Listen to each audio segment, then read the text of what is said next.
बिस्मिल्लाहिर्रहमानिर्रहीम। अस्सलाम वालेकुम स्टूडेंट्स, कैसे हैं आप? उम्मीद है कि आप सब खैरियत से होंगे। ओके बेटा, आज हम पढ़ेंगे नज़म नात। नज़म नात के बारे में बताते चलूँ कि नात ऐसी नज़म को कहते हैं जिसमें आप सल्लल्लाहु अलैहि वसल्लम की तारीफ़ बयान की जाए, यानी कि ऐसी नज़म जिसमें आप सल्लल्लाहु अलैहि वसल्लम की तारीफ़ बयान हो, नज़म नात कहलाती है। इस नज़म को पढ़ने से पहले हम इसके शायर का तारुफ पढ़ते हैं। इस नज़म के शायर का नाम है अमीर मिनाई, जो कि 1828 में पैदा हुए और 1900 में इन्होंने वफ़ात पाई। मुंशी अमीर मिनाई नसीरुद्दीन हैदर शाह ओद के अहद में यानी कि दौर में लखनऊ में पैदा हुए। आपके वालिद का नाम मौलवी करम मोहम्मद था। आप हज़रत मखदूम शाह मीना लखनऊ की औलाद से थे, इसलिए अपने नाम के साथ मिनाई लिखते थे। आपने अपनी इब्तदाई तालीम मुफ्ती सादुल्ला रामपुरी से हासिल की। बाद अज़ा यानी कि बाद में तालीम की तकमील यानी कि तालीम मुकम्मल करने के लिए उलमा फ़रंगी महल के मदरसे में दाखिल हुए। मुंशी मुज़फ़्फ़र अली असीर से शायरी में इस्लाह ली। कम उम्री में ही शायरी में बुलंद मकाम हासिल कर लिया। अभी आपकी उम्र 20 साल थी कि नवाब वाजिद अली ख़ान ने अपने दरबार में इन्हें बुलाया यानी कि तलब किया और इनका कलाम सुना। 42 साल रामपुर के नवाब यूसुफ़ अली ख़ान और नवाब क़ल्ब अली ख़ान के उस्ताद रहे। आखिरी ज़माने में नवाब मिर्ज़ा दाग ने उन्हें हैदराबाद बुलवाया। वहाँ जाते ही बीमार हो गए और इसी बीमारी के दौरान में इंतकाल हो गया, यानी कि इनका इंतकाल इसी बीमारी की वजह से हुआ। अमीर मिनाई का शुमार अपने अहद के कादुल कलाम शायरों में होता है। उन्होंने तमाम असनाफ़ यानी कि जितनी भी सिनफ़ थी शायरी की, उनमें शायरी की, मगर गज़ल और नात की तरफ इनका रुझान, इनकी तवज्जो बहुत ज़्यादा रही। आपकी शायरी ज़ुबान बयान की खूबियों और फ़िक्र ख्याल की रानाइयों का मजमुआ है। इनकी नातों में ओद के मुकाबले में आम का रंग गालिब है। उन्होंने मुहावरात और सनाया को इस उम्दगी से बरता है कि कलाम में कहीं भी तसन्ना पैदा नहीं होने दिया, यानी कि बनावट इनकी जो यानी कि शायरी है उसमें बनावट नज़र नहीं आती। उन्होंने अल्फाज़ व तरकीब का इस्तेमाल भी मोहतात होकर किया है और हत्तुल इम्कान सादगी और रवानगी का पहलू पेश नज़र रखा है। इनकी नातों में दर्दो असर और सोज़ो गदाज़ की उम्दा मिसालें मिलती हैं। इनकी तसन्नुफ़ में 2 इश्क़ दीवान, मरातुल गैब, सनम खाना इश्क और एक नातिया दीवान मुहम्मद ख़तमुन नबीयीन शामिल है। उन्होंने शायरों का एक तज़किरा इंतखाब यादगार के नाम से भी मुरतब किया है। उनका नातमाम लुग़त अमीरुल लुग़ात भी इनका एक अहम इल्मी कारनामा है। अब इसमें से अहम पॉइंट इनके वफ़ात, इनकी पैदाइश, इनका यानी कि ये कहाँ पैदा हुए, यानी कि लखनऊ में, ये इनके वालिद का नाम, इसके अलावा इनकी तसनीफ़, इनकी उम्र यानी कि 20 साल की उम्र थी जब इन्होंने क्या किया था, इनको तलब किया था। ये वाला कि किस उम्र में तलब किया था इनको दरबार में, इस तरह ये वाले अहम पॉइंट्स हैं। इसके अलावा आप भी इसको पढ़िएगा और इसमें से अहम पॉइंट देखते हुए MCQs के तौर पर उनको याद कीजिएगा। इसके अलावा इनकी बीमारी का भी जैसे ज़िक्र किया हुआ है कि किस बीमारी की वजह से कितनी देर बीमार है और उस बीमारी की वजह से इनका इंतकाल हुआ, इस चीज़ का भी आपने यहाँ से भी देखना है। यहाँ से भी MCQs बनाइएगा, फिर इनकी तसनीफ़ भी देखिएगा। ओके, अब हम इसकी तहरीर करदा नात यानी कि नज़म नात पढ़ेंगे। नज़म नात जो अपनी तदरीस में अपनी अहमियत और इसके मफ़हूम की वजाहत की जा रही है इसकी तदरीस में। दूसरा, नबी सल्लल्लाहु अलैहि वसल्लम की ज़ात व सफ़ात के मुख्तलिफ़ पहलुओं से हमें आगाह किया जा रहा है। हमारे दिलों में रसूल सल्लल्लाहु अलैहि वसल्लम की अक़ीदत व मोहब्बत के जज्बात को भी उजागर किया जा रहा है, ना सिर्फ तलबा के बल्कि सबके दिलों में। जब हम इसको पढ़ते हैं यानी कि हम लोग भी पढ़ते हैं तो हमारे दिलों में भी मोहब्बत और अक़ीदत का जज्बा पैदा होता है। और जैसे कि आप सुन रहे हैं ऐसे आपके दिलों में भी आप सल्लल्लाहु अलैहि वसल्लम की अक़ीदत व मोहब्बत का जज्बा पढ़ने के बाद उजागर होता है। ओके, इस नज़म नात का पहला शेर है, सबा बेशक आती मदीने से तू है, कि तुझ में मदीने के फूलों की बू है। इसके अल्फाज मायनी हैं, सबा सुबह के वक्त चलने वाली हवा, बेशक यकीनन, बू खुशबू। इसका मफ़हूम है, ए सबा, नदाया के अलामा लगाएंगे, बेशक तू मदीने से होकर आती है क्योंकि तुझ में मदीने के फूलों की खुशबू है। शेर नंबर 2 है, सुनी हमने तोतियों बुलबुल की बातें, तेरा तज़किरा है तेरी गुफ्तगू है। हाँ जी, इसके अल्फाज मायनी हैं, तोती एक खुश आवाज़ छोटा सा परिंदा, बुलबुल एक खुश आवाज़ परिंदा, तरह तेरा, तज़किरा ज़िक्र, गुफ्तगू बातचीत। इसका मफ़हूम है, हमने तोते और बुलबुल की भी बातें सुनी हैं, इनकी ज़ुबान पर भी आप सल्लल्लाहु अलैहि वसल्लम ही का ज़िक्र और गुफ्तगू है। शेर नंबर 3 है, जीऊँ तेरे दर पर मरूँ तेरे दर पर, यही मुझको हसरत यही आरज़ू है।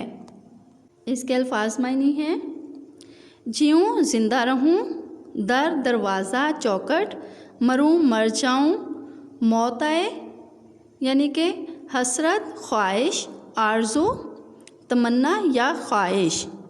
इसका मफ़हूम है, मैं आप सल्लल्लाहु अलैहि वसल्लम के दर पर जीऊँ और आप सल्लल्लाहु अलैहि वसल्लम ही के दर पर मरूँ, यही मेरी हसरत और आरज़ू है।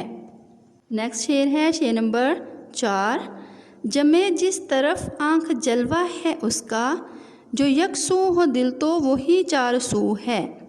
इसके अल्फाज मायनी हैं, जमना ठहरना, जलवा नज़ारा यानी कि दीदार, यकसू एक तरफ, मतवज्जा होना यानी कि 400 चारों तरफ। इसका मफ़हूम है, या रसूलुल्लाह सल्लल्लाहु अलैहि वसल्लम, मेरी आँख जिस तरफ जमे आप सल्लल्लाहु अलैहि वसल्लम ही का जलवा नज़र आता है, और जब मैं अपने दिल को आप सल्लल्लाहु अलैहि वसल्लम की तरफ लगाता हूँ, मुझे चारों तरफ आप सल्लल्लाहु अलैहि वसल्लम ही दिखाई देते हैं। नेक्स्ट शेर है, तेरी राह में खाक हो जाऊं मरकर, यही मेरी हुर्मत यही आबरू है। अल्फाज मायनी है, खाक हो जाना, मट्टी हो जाना, मर जाना, हुर्मत इज़्ज़त, आबरू इज़्ज़त तो एहतराम। इसका मफ़हूम है, मैं मरकर तेरी राह की खाक हो जाऊं, इसी में मेरी इज़्ज़त और अज़मत है। नेक्स्ट शेर है, यहाँ है ज़हूर और वहाँ नूर तेरा, मकामे भी तू ला मकामे भी तू है। हाँ जी, इसके अल्फाज मायनी हैं, ज़हूर ज़ाहिर या जलवा, नूर रोशनी, मादी दुनिया मस्कन, लामका आलम में आलम अक़दस या आलम बाला। मफ़हूम है इसका, या रसूलुल्लाह सल्लल्लाहु अलैहि वसल्लम, बेशक आप ज़ाहिरी तौर पर भी इंसानी इस दुनिया में तशरीफ़ लाए, लेकिन अल्लाह ताला ने इस दुनिया की तख्लीक से पहले आलम अक़दस में आप सल्लल्लाहु अलैहि वसल्लम का नूर पैदा फरमाया। आप सल्लल्लाहु अलैहि वसल्लम की हुक्मरानी मकान और लामकान हर जगह मौजूद है।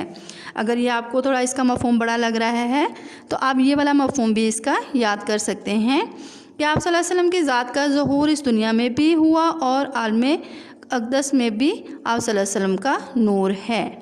ये वाला भी आप कर सकते हैं।